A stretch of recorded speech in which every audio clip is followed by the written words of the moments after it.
And welcome to the 1940s World War II kitchen. Whatever you see in here is generally what would have been in kitchens up and down the country. What we used and the equipment we used was universal.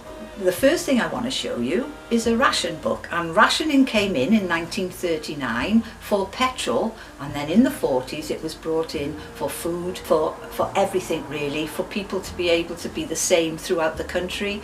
I'll show you a ration book. This is what people had. Now here, this is interesting because this is a plate of food. Now your ration book was allocated to each person, and on the ration book it dictated on how many coupons or which shop you went to, and here would be a plate of food for an adult for a week. We've got some butter, cheese and fat, and also one egg. Everything else had to be powdered. And you also had your meat ration, and your meat ration was used from a butcher's, which you had put into the book, the name of the butcher's. And obviously you couldn't guarantee this is what I call good meat, but generally if you were on the end of a queue of people, you wouldn't know what you were going to get. So it was really very hard for people to say, oh, we'll have sausages, and they get there then and they ended up with a pig's cheek. Now sugar was very, very hard to get. You have a box of Tate and Lyle sugar here. This is what it came in. Everything was cardboard. You didn't have plastic in those days. So you've got your box of Tate and Lyle sugar, and rationing didn't finish, believe it or not, till 1954. And I think, gosh, that's a long, long time after the war finished. But a lot of the soldiers were coming back. So there was still food needed. And being an island, we had to look out for ourselves and try and do as much as we could to try and keep ourselves with food, including all the growing in the farms and what have you. I was born in 47, and I still used to go down with my mum to try and get food on the rationing book, and that was 1954. Everything in the house was run off gas. You had your gas boiler and you had your gas lamps, but the black leaded grate, which we haven't got in here because we haven't got the room for it, was generally the one for cooking the food, but we have got a little gas cooker. But these gas boilers were universal, and they were used everywhere up and down the country. And you had a gas connection, you'd put the water in, you'd heat the water in, but the problem was it wouldn't agitate the washing. So once you put your soap powder in, or you grated Sunlight soap or whatever, you needed to bash the washing to get it clean. So you had what they call a washing dolly, and the washing dolly was a piece across the top, a stick down the middle and 3 arms, and you could go like that, up and down, and that would beat the washing to get the stains out. And then you'd add your tongs, and you'd take your tongs and get your washing out, put it into the Belfast sink, rinse it through, and then it would go into the mangle, which generally most people kept in their garden so that the water that was wrung out from the mangle could be put on their vegetable plots. This is our mangle. It's a 1940s mangle. It was obviously given to us, and it gives you an idea of what they look like. When my mother had one, it was 2 big wooden rollers which were extremely wide and very hard. You had a handle that you pushed around the edge to squeeze the rollers, and the rollers would work like that. It was really efficient but hard work. Well, now we're looking at irons, and they were made of iron. That's where the name came from, but of course now you don't get irons made of iron, but the name stuck. It's funny, isn't it? But here we've got an iron, and you generally use 2 at a time, and you'd stick them on top of your Belfast sink. Sometimes if you didn't, you had a gas one, you'd stick it on top of there. You'd lift it up when you thought it was ready, spit on it, and if it went psht, you then were able to use it. And a lot of people use these, and especially Chinese laundries, they loved these, and they were using them up until the 60s. This is interesting.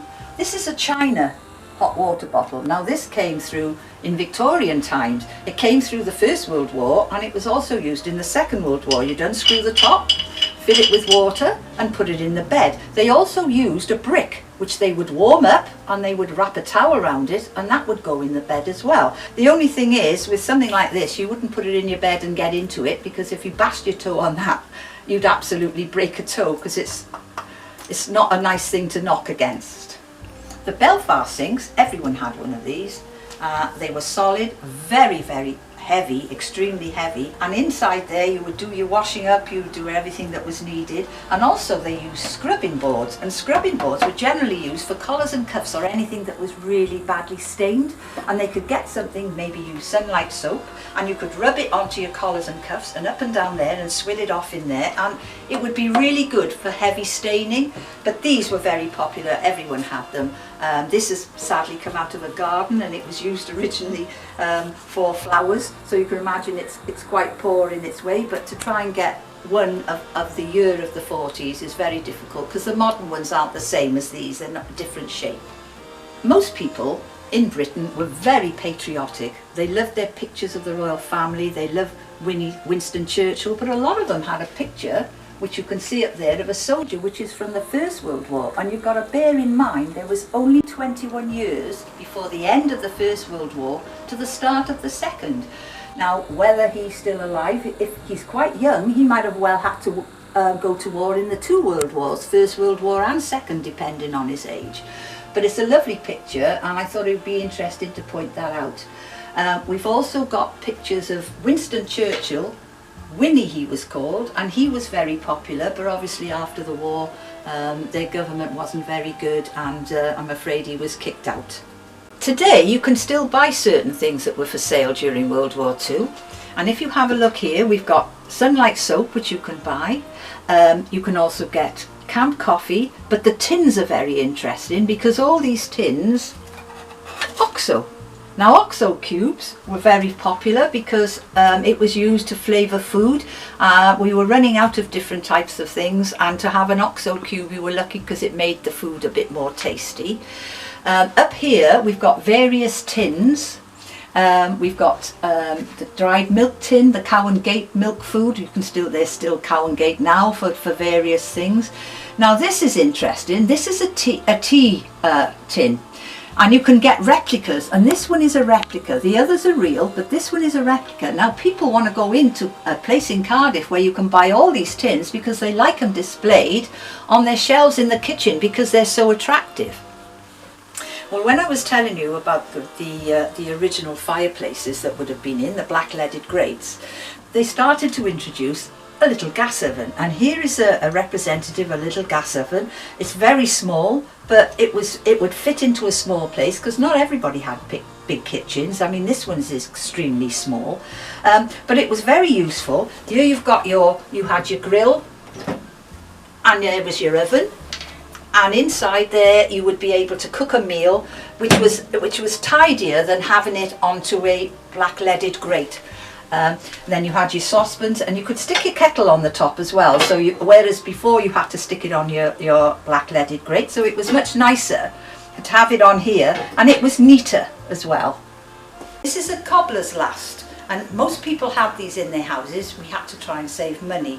I had one in my house, and my dad used to do my shoes because he came out of the Merchant Navy in 1946. And he used to do my school shoes, and they were used to try and save money. That was for adults, and that one was for children. But they used to stick the shoe on, push it on tight as where they needed, then they'd have a mouthful of little nails and a hammer, and they'd hammer in where they were, especially needed around the heel because that wore down the quickest. And it did save people a lot of money because people couldn't afford to go to the cobbler's in those days, and people still have these in their homes, hence we've had this given to us. That was a little trip into the world of a World War II kitchen based in our Barry War Museum on Barry Island.